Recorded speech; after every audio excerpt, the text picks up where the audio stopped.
काँग्रेस जनता पार्टीचा प्रोटेस्ट जवळपास सक्सेसफुल होताना दिसतोय. कारण जेव्हा दीप्के येत होता 6 जून समथिंग, त्याला वाटलं होतं की पोलीस त्याला अटक करतील आणि त्याला त्याचं जे प्रोटेस्ट आहे त्याला तेव्हाच लाईक एक पुश भेटेल. पण पोलिसांनी आणि गव्हर्नमेंटने तसं केलं नाही. त्याला प्रोटेस्टची परवानगी दिली. त्या एक दिवशी प्रोटेस्ट झाला त्यांचा आणि नंतर देशाच्या विविध विविध सिटीजमध्ये प्रोटेस्ट करण्यात आले. पण हे काहीच नव्हतं. जेव्हा ते 20 जूनला तिथे जंतर मंतरवर परत बसले, तेव्हा पण त्यांना प्रतिसाद मिळाला नाही आणि सरकारला वाटलं की हे असंच इरिलेव्हंट होऊन जाईल.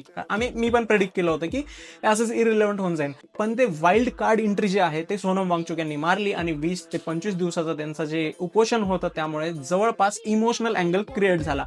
आणि जेव्हा ते सोनम वांगचुकचा इमोशनल अँगल क्रिएट झाला तेव्हा खूप सपोर्टिव्ह लागला आणि सोशल मीडियावर परत त्यांचा ट्रेंड चालू झाला. आणि आता जवळपास तर प्रत्येक रील स्क्रोल केलं की जेनजीची येत आहे, त्या प्रोटेस्टची येत आहे, ते कुचूपुचूवाली येत आहे. म्हणजे लाईक मीम्सच्या माध्यमातून त्यांचं प्रत्येक गोष्टीच्या माध्यमातून जे जेनजीज आहेत, जे मिलेनियल्स आहेत, ते सगळेजण त्यांचा डिसेंट व्यक्त करतात. आणि आता काय झालंय की ते एक लाईक फोमो झालंय की जर सगळ्यांना वाटतंय की हा प्रोटेस्टमध्ये जर आपण सामील नाही झालो, या प्रोटेस्टमध्ये जर आपण पार्टिसिपेट नाही केलं तर आपण काहीतरी मिस करतोय. कारण हे एक मॉरल रिस्पॉन्सिबिलिटी झाली की आपण पण त्या प्रोटेस्टमध्ये जाऊन पार्टिसिपेट करायलाच हवा.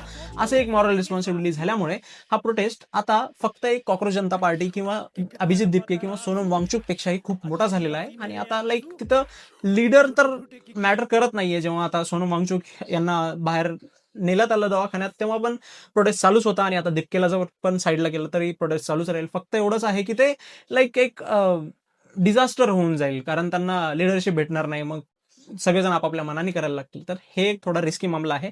पण प्रोटेस्ट सक्सेसफुल होतोय आणि पॅन इंडिया होत आहे, हे मात्र नक्की.